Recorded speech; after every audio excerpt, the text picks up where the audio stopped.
جب حکم ہوتا ہے تو وہ اپوزیشن بینچز پہ آ کے بیٹھ جاتے ہیں. باپ پارٹی کس نے بنائی تھی؟ اسٹیبلشمنٹ نے بنائی تھی, اور وہ ان سے این او سی لیے بغیر کہیں نہیں جاتے. اگر آپ نے کوئی پرنسپلز نہیں رکھنے اور ایکسپیڈینسی کی پالیٹکس کرنی ہے, پھر تو میں بھی سب پہ بھاری ہو سکتا ہوں. اچھا، اب یہ ہیں جناب احسن اقبال صاحب.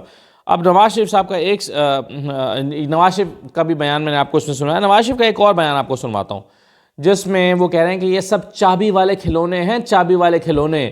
آج یہ چابی والے کھلونے کس کی چابی دینے پر نواز شریف کے ساتھ مل رہے ہیں؟ ذرا نواز شریف کا ایک اور بیان سن لیجئے. ایسے شخص کو آپ نے چیئرمین سینٹ بنا دیا ہے جس کو اپنا ہمسایہ نہیں جانتا. کیسے ہوا یہ کون سی طاقتیں ہیں جنہوں نے یہ کام کیا ہے؟ دیکھا آپ نے کس طرح سے بنی گالا بھی جا کے کوئٹہ میں اسی جگہ پہ جا کے جھک گیا, اور بلاول ہاؤس والے بھی ایک ہی جگہ پہ جا کے سجدہ کر دیا. یہ چابی والے کھلونے ہیں, کھلونے ہیں چابی والے. یہاں صاحب بھی اپنے اصول قربان کر دیں تو ہم تو پورے پاکستان پہ بھاری ہو سکتے ہیں بھائی. یہ تو میرا خیال ہے. تو یہ کہہ رہے ہیں کہ جی یہ دیکھو بنی گالا بھی جا کے کوئٹہ میں سجدہ دے دیا, اور یہ تو چابی والے کھلونے ہیں, چابی والے کھلونے. تو آج یہ کون ہیں چابی والے کھلونے, اور کون چابی بھر رہا ہے؟ کس کے چابی بھرنے پر یہ ملاقاتیں ہو رہی ہیں؟ آج کیسے یہ چابی والے کھلونے نواز شریف کے پاس آ گئے, یا نواز شریف ان چابی والے کھلونوں کے پاس چلے گئے اور ان کے در پر جا کر انہوں نے دستک دی, حاضری دی؟ کیوں, کس کے کہنے پر کیا یہ سب؟ نواز شریف صاحب کا بیانیہ برباد ہو چکا ہے. نواز شریف صاحب کو اندازہ نہیں ہے کہ ان کا یہ جو نیریٹو تھا, جس میں یہ سارے کلپس میں آپ کو بتا رہا ہوں کہ کیسے انہوں نے اپنا نیریٹو بلڈ کیا ہوا تھا, وہ سارا بیانیہ ملیہ میٹ ہو چکا ہے, وہ سارا نیریٹو ہوا ہو چکا ہے. کیونکہ نواز شریف صاحب اور ان کی پارٹی نے عملی طور پر ثابت کیا ہے کہ ان کو بھی باپ اور باپ کے باپ کی ضرورت ہے, اور وہ ان کے باپ اور باپ کے کہنے پر چل رہے ہیں. نواز شریف صاحب نے یہ ثابت کیا ہے. اچھا، میں آپ کو احسن اقبال صاحب کا ایک اور سٹیٹمنٹ سنواتا ہوں جس میں وہ کہتے ہیں کہ جی ہم اتحاد نہیں کریں گے. نون لیگ کہتی تھی, اس سے پہلے کہتی تھی ہم اتحاد نہیں کریں گے. کیوں کریں اتحاد؟ اتحاد کرنے سے تو گورننس نہیں ہو سکتی, اتحاد کرنے سے تو بڑے مسائل پیدا ہوتے ہیں. مگر آج پھر اتحاد کیوں کر رہے ہیں؟ سنیے ذرا احسن اقبال صاحب نے کیا فرمایا تھا. کہ وہ زیادہ سے زیادہ نشستوں سے کامیابی حاصل کرے. آپ صرف محض سادہ اکثریت ہی نہیں چاہتے, آپ چاہتے ہیں کہ ایک مضبوط مؤثر اکثریت ہو جس میں بلیک میلنگ کا عنصر نہ ہو, تاکہ حکومت جو ہے وہ کسی قسم کے دباؤ سے آزاد ہو کے جو ملک کے مفاد میں فیصلے ہیں, پاپولر فیصلے ضروری نہ ہوں لیکن وہ پراپر فیصلے ہوں. کئی دفعہ یہ ہوتا ہے کہ آپ کو سخت فیصلے بھی لینے پڑتے ہیں جو ملک کے لیے ناگزیر ہوتے ہیں. تو اس کے لیے اگر آپ کے پاس ایک سٹیبل مینڈیٹ ہوگا, ایک بھرپور مینڈیٹ ہوگا, تو آپ یہ فیصلے لے سکتے ہیں. وگرنہ آپ جو کھینچا ہے اور جو کولیشن کی بلیک میلنگ ہے اس کے اندر پھر سٹیٹس کو کا شکار ہو جاتے ہیں. لہٰذا اگر یہ کوشش مسلم لیگ نون کر رہی ہے کہ ہمیں ایک مستحکم حکومت ملے, یہ پاکستان کی معیشت کے لیے بہت ضروری ہے. بہت شکریہ. احسن اقبال صاحب نے کہا کہ نون لیگ کی حکومت نون لیگ کوشش کر رہی ہے کہ ان کو ایک مستحکم حکومت ملے اور ان کو اتحادیوں کا جھنجٹ نہ پالنا پڑے تاکہ وہ آسانی سے فیصلہ کریں, ان کو کسی کی بلیک میلنگ میں نہ آنا پڑے.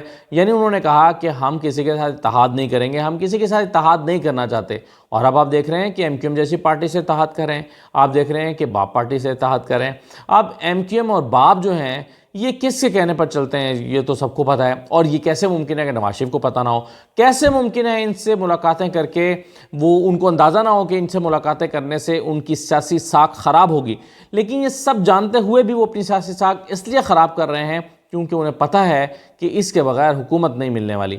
اگر حکومت لینی ہے تو پھر وہ سب باتیں, باپ کے باپ کی باتیں, باپ کی باتیں اور ایم کیو ایم کی باتیں اور ایم کیو ایم کے باپ کی باتیں, یہ سب ماننی پڑیں گی تو حکومت ملے گی. یہ فرما رہے ہیں, یہ ثابت کر رہے ہیں نواز شریف صاحب اپنے عملی اقدامات سے جو اب وہ ملاقاتیں کر کے لے رہے ہیں, اتحاد بنا کر جو ہے وہ یہ بتا رہے ہیں, یہ سب چیزیں وہ ثابت کر رہے ہیں. تو دیکھیے جی, اس پر جو ہے وہ ایک ٹویٹ تو کیا ہے سمر عباس صاحب نے, اور سمر عباس صاحب نے یہ ٹویٹ کیا ہے, اگر میرے پاس موجود ہے, اچھا چلیں بہرحال وہ میں آپ کو دکھا دیتا ہوں اسکرین پر. کم از بیش اس طرح کے الفاظ تھے جس میں وہ یہ کہہ رہے تھے کہ نگران وزیر اعظم کی پارٹی, نگران وزیر داخلہ اور ان کے بھائی جو ہے وہ شامل ہو رہے ہیں نون لیگ میں, اور انہوں نے کہا کہ جی یہ سب لوگ جو حکومتوں کا حصہ ہیں, نگران حکومت کا حصہ ہیں, یہ نون لیگ میں جا رہے ہیں, اور اس کے باوجود سمجھا جاتا ہے کہ صاف شفاف الیکشن ہوگا. آپ سوچیں نا, نگران وزیر داخلہ سرفراز بگٹی صاحب جو ہیں, ان کے بھائی اگر نواز شریف کی پارٹی میں شامل ہو رہے ہوں تو کیا پھر بھی سرفراز بگٹی صاحب نیوٹرل رہیں گے؟ نگران حکومت میں؟ تو یہ بہت اہم سوال ہے جو سمر عباس نے اٹھایا. اور ایک ٹویٹ طارق عزیز صاحب نے بھی کی ہے. طارق عزیز نے ایک خبر دی ہے. انہوں نے کہا کہ قوم پرستوں کا نواز شریف سے شکوہ، جو آپ کو مشکل وقت میں چھوڑ گئے، آپ نے انہیں دوبارہ گلے لگاتے وقت ہم سے مشورہ بھی نہ کیا، مشورہ بھی مناسب نہ سمجھا، جبکہ ہم آپ کے ساتھ کھڑے رہے، جس کی سزا بدترین الیکشن نتائج کی صورت میں ہم نے بھگتی. ہم آپ کے ساتھ کھڑے رہے، ہم نے اس کی سزا بھگتی، اور آج جو لوگ آپ کو چھوڑ کر گئے تھے انہی کو آپ بخوشی قبول کر رہے ہیں اور اپنے ساتھ واپس شامل کر رہے ہیں. تو یہ شکوہ قوم پرستوں نے نواز شریف صاحب کے ساتھ کیا ہے. آج کی یہ تو میں نے آپ کو ذرا بتا دیا، آپ کو اندازہ ہو گیا کہ اصول ایک طرف رہ گئے، اور جو آپ نے اپنا سیاسی طور پر ایک نیریٹو بنایا تھا وہ ایک طرف رہ گیا، اور جو آج ہے وہ آپ کا بیانیہ وہ برباد ہو گیا. دوسری خبر آج کی تھی پیپلز پارٹی کے حوالے سے کہ پیپلز پارٹی جناب بلاول صاحب بڑے طاق کے نشانے لگا رہے ہیں. میں نے بھی آپ کو بتایا تھا کہ انہوں نے پاکستان مسلم لیگ کو پاکستان مہنگائی لیگ قرار دیا. مہنگائی لیگ، بلاول صاحب نے کہا ہے کہ یہ مہنگائی لیگ ہے. پیپلز پارٹی کہہ رہی ہے کہ جی ہم نے ان کو حکومت بنا کر دی، ہم نے تحریک عدم اعتماد اور نون لیگ کو شہباز شریف کو حکومت بنا کر دی، لیکن شہباز شریف پرفارم نہیں کر سکے، نالائق نکلے ہیں، ان سے پرفارمنس نہیں ہوئی، مجبوراً ہم جو ہے وہ ان پر تنقید کر رہے ہیں. یہ سب باتیں جو ہیں وہ بلاول صاحب، پیپلز پارٹی، زرداری صاحب یہ لوگ کر رہے ہیں. لیکن دلچسپ بات یہ ہے کہ ابھی چند دن پہلے بلاول جب حکومت کا حصہ تھے تو شہباز شریف کی تعریفیں کرتے نہیں تھکتے تھے. منافقت دیکھیے. اب ذرا دیکھیں بلاول صاحب شہباز شریف کے بارے میں کیا کہا کرتے تھے. شہباز شریف صاحب شاید زیادہ پیپلز پارٹی کا وزیر اعظم ہے نہ کہ مسلم لیگ کا وزیر اعظم، اور جس طریقے سے جس نیت کے ساتھ وہ کام کرتا ہے اور جو اس کا ورک ایتھک ہے، میں اس کے بارے میں گواہ دینے کے لیے تیار ہوں کہ میں نے اس سے بہتر جو ورک ایتھک ہے پہلے نہیں دیکھا. آپ ہمارا وزیر اعظم ہیں اور انشاءاللہ تعالیٰ آپ ہی ہمارا مسائل کا حل نکالیں گے. جس دلچسپی کے ساتھ انشاءاللہ تعالیٰ آپ کام کر رہے ہو، آپ کا جو ورک ایتھک ہے اور جس طریقے سے آپ اپنا حکومت کی ذمہ داریاں کو توجہ دیتے ہو، وہ نظر آ رہے ہیں وزیر اعظم صاحب. کراچی کو شہباز سپیڈ کی ضرورت ہے وزیر اعظم صاحب. ایک سوبر رسپانسبل آدمی کو یہ ذمہ داری ملا ہے کہ وزیر اعظم کا عہدہ سنبھالنے کا، لیڈر آف دا ہاؤس کا. اور یہ بیانات بلاول کے جو ہیں یہ 2022 کے نہیں ہیں جب حکومت بنانے کے فوراً بعد آپ کی ایکسپیکٹیشنز ہوتی ہیں. یہ 2023 کے آخری چند ہفتوں کے بیانات ہیں جب ان کی حکومت ختم ہو رہی تھی. 16 مہینے کی حکومت جب گزار کر ختم ہو رہی تھی تب یہ بلاول کے بیان ہے. اور آج بلاول کہہ رہے ہیں کہ یہ پاکستان مہنگائی لیگ ہے، یعنی مہنگائی تو انہوں نے کی ہے، ہم تو اس کے حصہ دار نہیں ہیں. اور آج یہ کہہ رہے ہیں کہ ان سے گورننس نہیں ہوئی، انہوں نے پرفارم نہیں کیا. آج بلاول نے کہا کہ میں اپنے 16 مہینے کی کارکردگی پر سر اٹھا کر الیکشن میں لڑ سکتا ہوں، لیکن کیا پوچھیں شہباز شریف 16 مہینے کی کارکردگی پر الیکشن لڑ سکتا ہے؟ عوام کے پاس جا سکتا ہے؟ اسحاق ڈار جا سکتا ہے؟ ایاز صادق جا سکتا ہے؟ سعد رفیق اور احسن اقبال جا سکتے ہیں؟ یہ بلاول نے سوال کیا. تو بلاول صاحب یہ آپ چند دن پہلے کیا کر رہے تھے؟ یعنی منافقت کی تو حد، کوئی تو حد ہونی چاہیے نا منافقت کی. اور دوسری طرف کچھ عرصہ پہلے پیپلز پارٹی، یعنی ابھی سب مل کر ایک دوسرے کی تعریفیں کر رہے تھے. قاہرہ صاحب تعریفیں کر رہے تھے، خیر وہ تو آج بھی کر رہے ہیں. یہ اس پر میں علیحدہ بات کروں گا کہ قاہرہ صاحب آج بھی یہ اپنی پارٹی کی پالیسی سے ذرا تھوڑا سا ہٹ کے کیوں چل رہے ہیں. اور اس سے پہلے یعنی یہ ابھی 16 مہینے میں تو ان کی چلیں محبتیں قربتیں بہت بڑھ گئیں. اس سے پہلے یہ کیا کرتے تھے تو صرف آپ کی یاد دہانی کے لیے اور منہ کا ذائقہ نمکین کرنے کے لیے ذرا میں آپ کو یہ بھی سنوا دیتا ہوں.